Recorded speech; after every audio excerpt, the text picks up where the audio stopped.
CC includes currency, DD means demand deposits, OD means other deposits. Now currency further includes notes and coins. So currency includes notes and coins. What are the demand deposits? These are those deposits of the people. Demand deposits. These are those deposits of the people with commercial banks which they can withdraw according to their demand. Demand deposits means those amount of the people, that money of the people which is deposited by them in the commercial banks which they can withdraw through check or through cash as per their demand. So demand deposits, currency are the two sub parts of M1. And third is other deposits. Other deposits further includes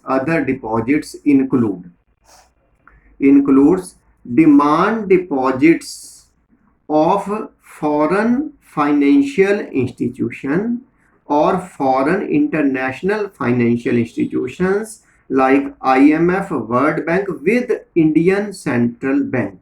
Keep in the mind, I am repeating the definition of other deposits. Other deposits include demand deposits of international financial institutions like World Bank, IMF with Indian Central Bank.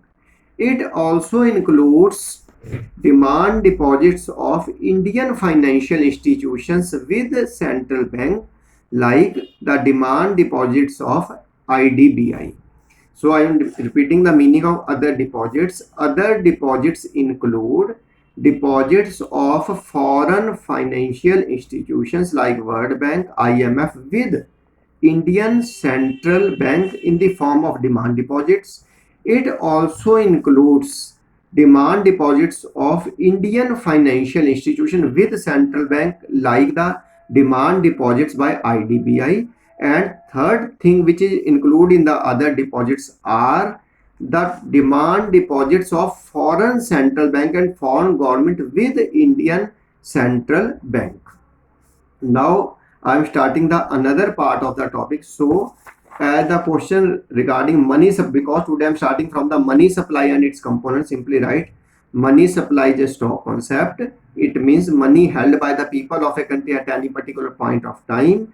Money supply does not include money held by the government or banking system of the country, because they are the creators of the money supply, they are the producers of the money supply. And if the question is components of money supply, regarding the components of money supply, we have to define it two senses. One is the narrow definition, another is the broad definition. Narrow definition of money supply include only M1 part, whereas the broad definition include four sub parts, that is M1, M2, M3 and M4.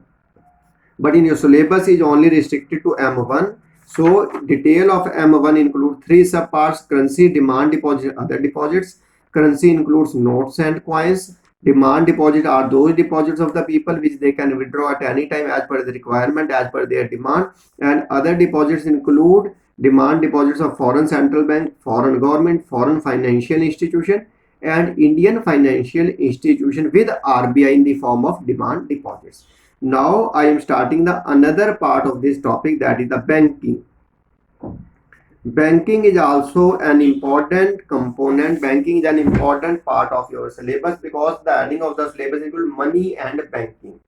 As far as the money is concerned, it includes money, simple its meaning, and money supply and components of money supply. As far as the banking is concerned, it includes definition of bank, central bank, commercial bank with its functions. Now I start from the meaning of bank. What is bank? Bank is a financial institution. There are various types of the institutions in every economy, but what type of bank is? Bank is a financial institution which deals in the cash and credit. If the question is what is bank, generally this type of the question may not be asked by the CBSE, but in case the paper is very easy question, what is a bank? Simply like bank is a financial institution which deals in cash and credit. Now there are, broadly speaking, there are two type of banks. One is called central bank and another is called commercial bank. Central bank and commercial bank. Generally, the question may be asked of 1 mark. What is the difference between central bank and commercial bank? Central bank is the issue. Central bank is the main bank. Central bank is the apex bank. Central bank has authority to issue currency notes. The basic difference between central bank and commercial bank is central bank has power. Central bank has authority to issue currency notes, whereas commercial bank have no authority to issue currency notes.